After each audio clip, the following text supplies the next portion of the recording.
pesa um pouco para a Taesa, de fato, é que fica uma má impressão do tipo, porra, vocês distribuíram R$ 5 de dividendo, por que não guardou isso daí?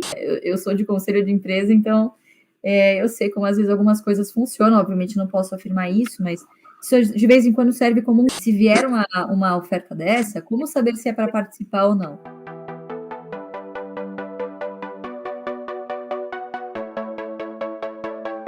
Assim, fiquei com um pouco de dificuldade de entender qual é o medo que as pessoas estão da Taesa possivelmente fazer um follow-on, né? A empresa distribuiu nos últimos 2 anos, o que, em média, 4, 5 pau de dividendo, é isso? Obviamente era algo, a gente já falou algumas vezes, isso não se repetiria com consistência. Assim como o Petrobras não se repetiria com consistência. E a gente já consegue ver nesses últimos resultados, pessoal, que a gente tinha um forte componente ali, não recorrente, que é da correção do IGPM. Como vocês sabem, as RAPs, que são as receitas anuais permitidas, elas permitem nesses contratos a correção por algum índice de inflação, ou IPCA ou IGPM. Cerca de 60% das concessões da Taesa são corrigidas por IGPM, tá bom?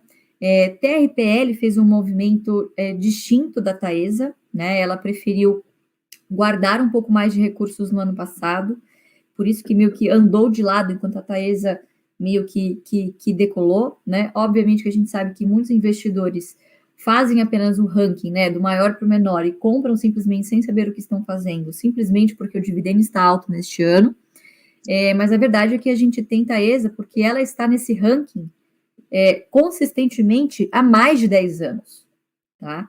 Então, obviamente, pessoal, com a trajetória do IGPM muito mais de declínio do que a gente tinha nesses 2 últimos anos, né, 2020, 2021 principalmente, o que a gente vai ver, o que a gente viu nesse último trimestre, inclusive, foi uma correção das receitas para baixo, ok?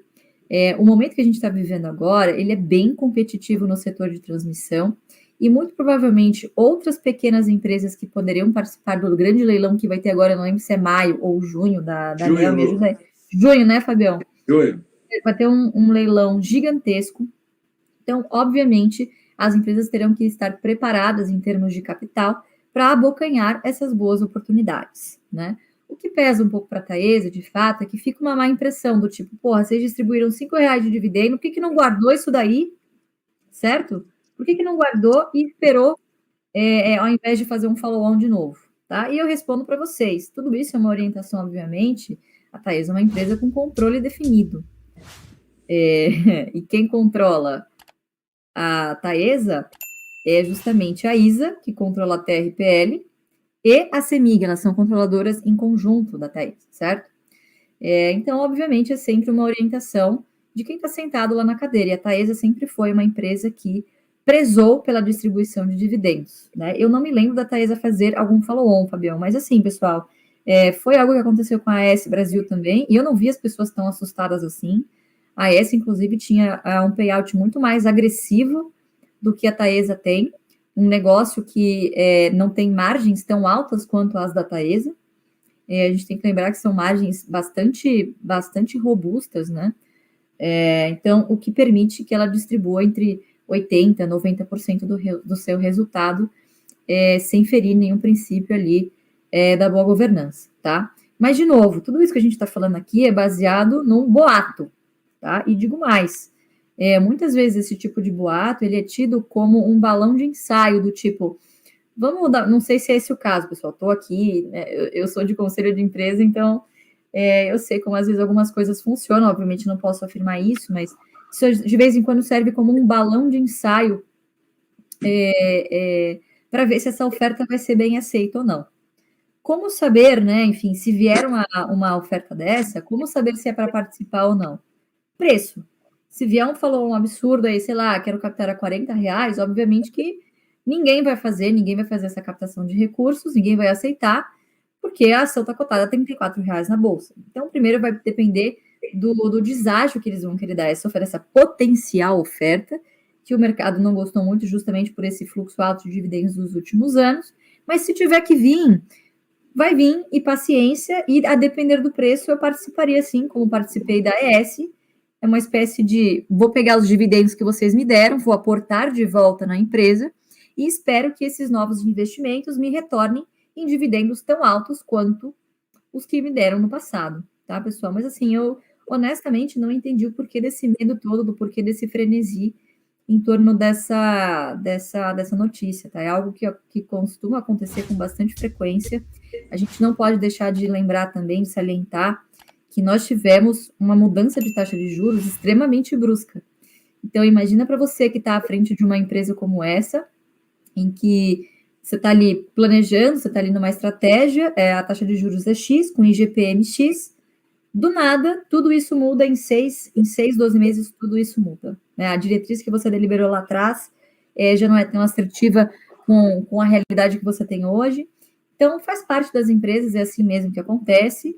E, obviamente, que fica o alerta, né, para que para a gestão da companhia, enfim, que isso sirva de alerta que o acionista cativo, não aquele mero caçador de dividendos, esse cara ele está atrás do dividendo perene. Né? Então, talvez teria sido uma decisão mais sábia ter retido um pouco desses dividendos, aguardando alguma oportunidade. Mas, de novo, como a Taesa é uma empresa de controle definido, vamos ver também se os controladores vão querer colocar dinheiro nisso, né? Ou se eles vão querer ser diluídos. Já não é de hoje que especula-se que a CEMIG quer vender a sua participação na Taesa. Então, assim, não tomem decisões baseadas no que ainda é um boato, tá? Se vier a acontecer, eu não acho que seja grave, mas eu acho que a ação sim precifica, eu acho que cai. Não acho que vai ser algo que os investidores vão querer. Não prejudica o investidor, desde que você subscreva, ok? Se você não subscrever, você será diluído, mas, obviamente, você tem a possibilidade de, se a ação cair, caso caia, não há essa segurança de que vai cair, você pode comprar mercado, comprar a participação que você foi diluído.